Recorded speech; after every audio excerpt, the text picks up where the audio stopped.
നീ വെച്ച വെടികളൊക്കെ നിന്റെ ആസനത്തിലാണോ കൊള്ളുന്നത്? ഇപ്പൊ മനസ്സിലായല്ലോ.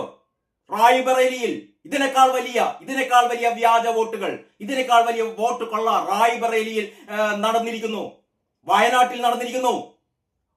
BJP അല്ല കുറ്റം പറയേണ്ടത്.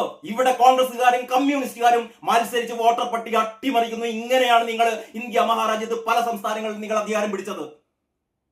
നിങ്ങൾ എന്നിട്ട് BJPയെ കുറ്റപ്പെടുത്തുന്നു അല്ലേ? നിങ്ങൾ സുരേഷ് ഗോപിയെ 75,000 വോട്ടിന്റെ ഭൂരിപക്ഷത്തിൽ വിജയിച്ച സുരേഷ് ഗോപിയെ നിങ്ങൾ കുറ്റപ്പെടുന്നു. ഉളുപ്പില്ലടോ. അതാണ് സുരേന്ദ്രൻ പറഞ്ഞത്, പോയി ചത്തോടടോ എന്ന്.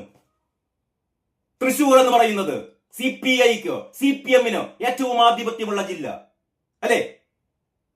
കോൺഗ്രസിന് കാലാകാലങ്ങളായി കോൺഗ്രസ് ജയിച്ചു പോരുന്ന ഒരു ജില്ല, കോൺഗ്രസിന് ആധിപത്യമുള്ള ജില്ല, കോൺഗ്രസും കമ്മ്യൂണിസ്റ്റ് പാർട്ടിക്കും ആധിപത്യമുള്ള ആ ജില്ലയിൽ അവിടുത്തെ ഉദ്യോഗസ്ഥന്മാർ മുഴുവനും CPMന്റെയും കോൺഗ്രസിന്റെയും ആൾക്കാർ.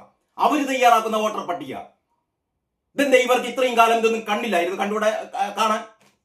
അതാണ് കർണാടകയിൽ ചോദിച്ചത്, KN രാജണ്ണ ചോദിച്ചത്. KN രാജണ്ണ എന്ന് പറയുന്ന സഹകരണ വകുപ്പ് മന്ത്രി, കോൺഗ്രസിന്റെ മന്ത്രി രാഹുലിനോട് ചോദിച്ചു, ഇതൊക്കെ ഇപ്പോഴാണോ പറയുന്നത്? സ്വന്തം പാർട്ടിയിൽപ്പെട്ട കർണാടകയിലെ മന്ത്രി ചോദിക്കുകയാണ് രാഹുലിനോട്, എടൊപ്പൊട്ട ഇതൊക്കെ ഇപ്പോഴാണോ പറയേണ്ടത്? നീ എന്തു ഭാവിച്ചാണോ ഇതൊക്കെ ചെയ്യുന്നത്? കർണാടക സംസ്ഥാനം ഭരിക്കുന്നത് ആരാടോ? BJP അല്ല, നമ്മളാണ്. കോൺഗ്രസ് ആണ് കർണാടകം ഭരിക്കുന്നത്. ഈ വോട്ടർ പട്ടിക തയ്യാറാക്കിയത് നമ്മളാണ്. നമ്മളൊന്നും കണ്ടില്ലേ? അന്നൊന്നും നമ്മൾ കണ്ടില്ലേ? എന്നിട്ട് ഈ 1.5 വർഷം കഴിഞ്ഞിട്ടാണോ ഇതൊക്കെ പറയുന്നത് പൊട്ട എന്ന് KN രാജണ്ണ ചോദിച്ചപ്പോൾ രാജണ്ണയോട് പറഞ്ഞു മിണ്ടരുത്. നമുക്കറിയാലോ, നമ്മുടെ കേരളത്തിൽ പാലോട് രവി വളരെ കൃത്യമായി പറഞ്ഞു എന്താണ് കോൺഗ്രസിന്റെ അവസ്ഥ.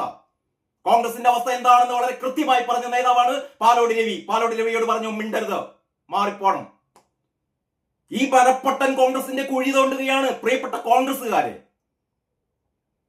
ഇന്ത്യയെ സംബന്ധിച്ചിടത്തോളം കോൺഗ്രസ് എന്ന് പറയുന്നത് ഇന്ത്യയുടെ ആത്മാവാണ്, ആത്മാവിന്റെ ഭാഗമാണ്. നിങ്ങൾ ഈ പൊട്ടന്റെ വാക്ക് കേട്ടു.